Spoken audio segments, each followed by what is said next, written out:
Ya, Assalamualaikum warahmatullahi wabarakatuh. Kita coba untuk melihat ya materi bakteriologi ya.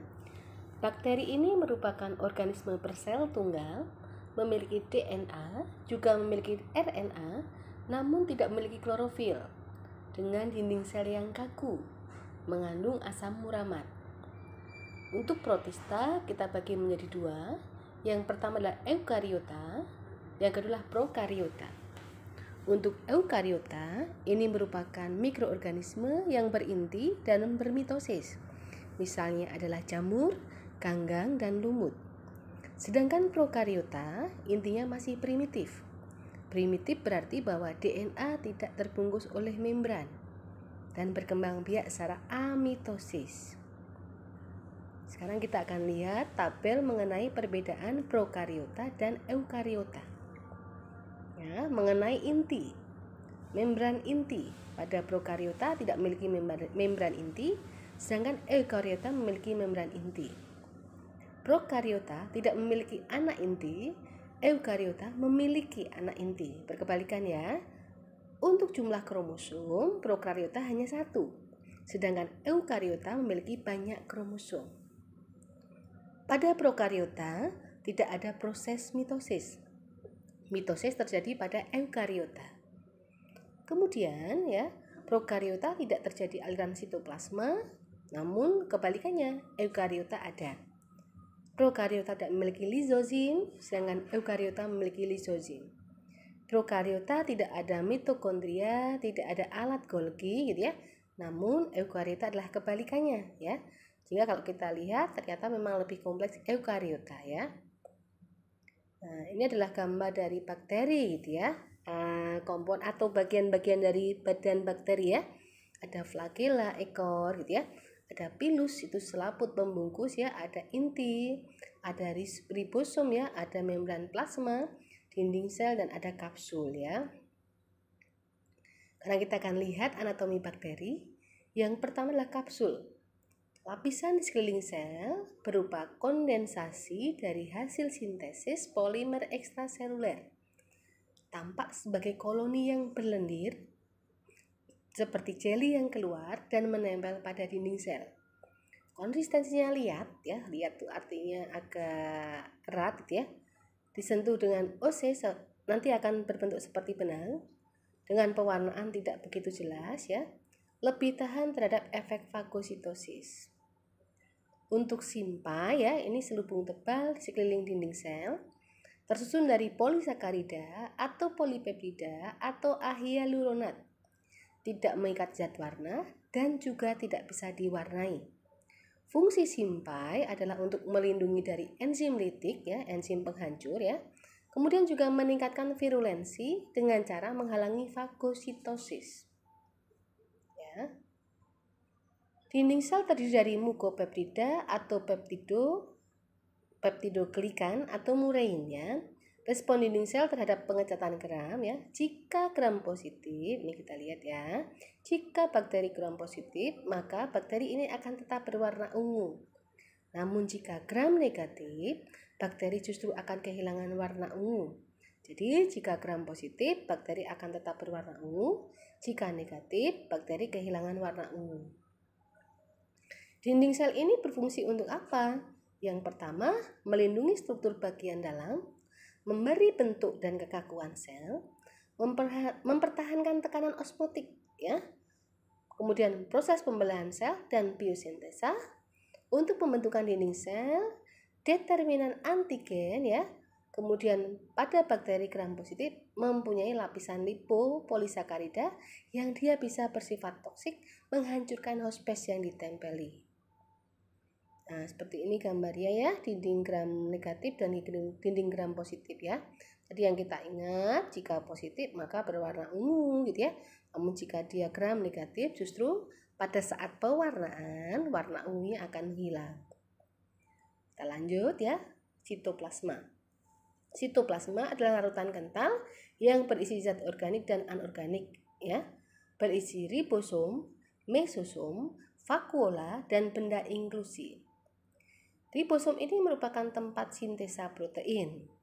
Sedangkan membran sitoplasma adalah membran sel selaput tipis semi-permeabel di bawah dinding sel yang hanya tampak dengan mikroskop elektron, tersusun dari fosfolipid. Fungsinya adalah untuk transport makanan, mengontrol keluar masuknya metabolit menyokong kekuatan mekanis dinding sel, dan juga terdapat enzim untuk membangun atau membuat dinding sel.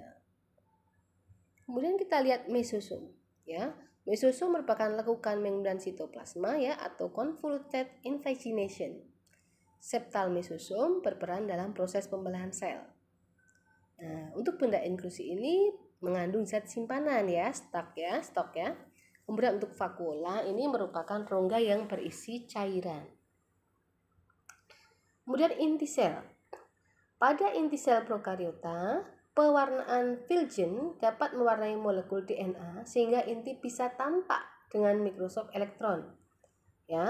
Dan pada pemeriksaan mikroskopik elektron ini berupa benang DNA akan terlihat berupa benang DNA mengatur pembelahan sel, fungsinya mengatur pembelahan sel.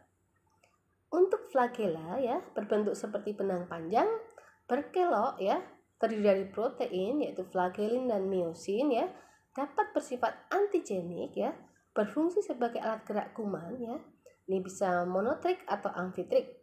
Jika monotrik maka satu flagel pada satu ujung.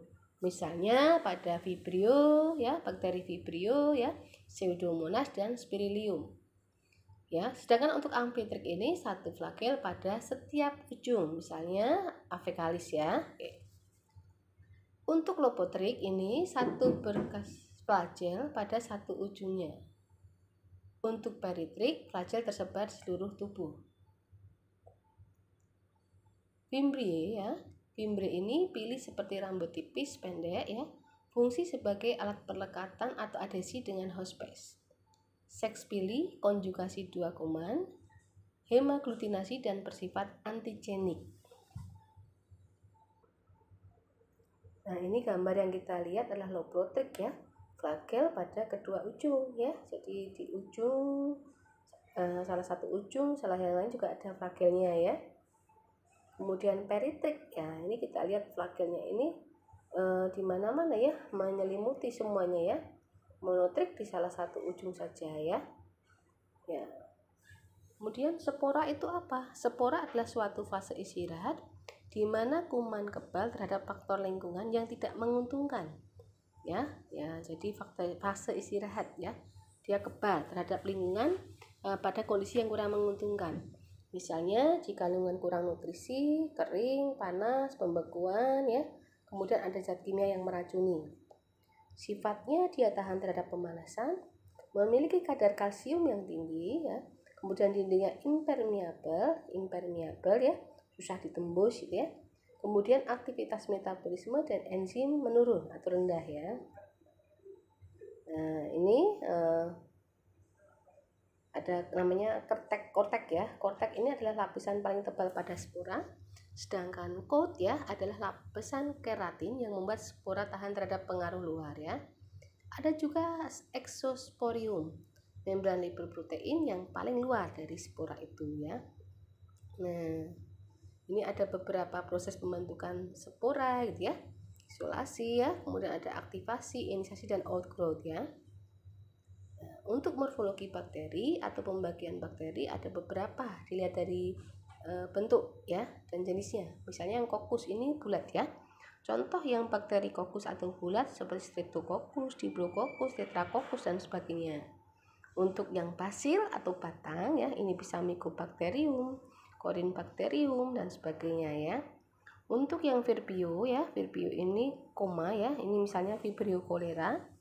Kalau yang Spirillum ini spiral, tidak bisa bengkok misalnya Spirochaeta Kemudian ada bakteri gram negatif, misalnya Neisseria gonorrhoeae, Neisseria meningitis Yang negatif misalnya Pseudomonas dan sebagainya Ini macam-macam dilihat dari jenis bentuknya Nah, ini kalau yang kokus ada Diplococcus 2, ada yang rantai Streptococcus Nah, ini misalnya kalau gerombol namanya Staphylococcus Jadi kalau Diplococcus berarti dia 2 berjejer. Kalau rantai namanya Streptococcus. Kalau bergelombang namanya Staphylococcus ya. Kemudian basil ya. Basil ini batang ya, Endospora ya. Ya, ini yang menyebabkan penyakit penyakit tetanus biasanya ya. Ya. Kemudian ada Clostridium ya. Ini seperti ini ya. Kemudian ada Vibrino ya. Vibrino ini seperti ini, bercabang dia ya. Kemudian ada spiral atau spirilium. Nah, ini juga ada gamma proteobacteria ya, Pseudomonadella ya. Ini kita lihat seperti ini ya. Nah, demikianlah penjelasan mengenai bakteri ya, mengenai definisi, kemudian bagian-bagian dari bakteri gitu ya, jenis-jenis bakteri ya. Demikian ya, kita akhiri. Wabillahi taufik walhidayah. Wassalamualaikum warahmatullahi wabarakatuh.